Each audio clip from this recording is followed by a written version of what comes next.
Step one, always one, safety. Get the room prepped. As I pulled down the glass fixture that was right around here, if it was a ceiling fan, I would just pull the blades off the fan and then just wrap it. You get your sprayer, pump it up, and you moisten the ceiling. I'm not trying to soak the drywall because then it becomes a problem and my knife drives into the drywall. So what I want is I want just the right amount of moisture so that the popcorn wants to separate from the drywall. I'm gonna get my wife involved though. She's gonna have to put the camera down and get the spray. Ha ha.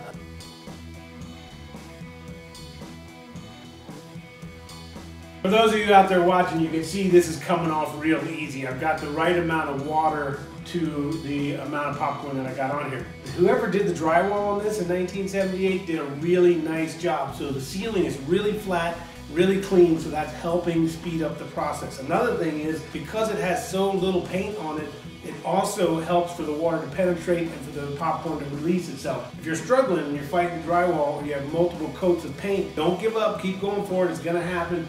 This one is looking real easy. It actually is relatively easy when it comes to actually knocking popcorn off of a ceiling.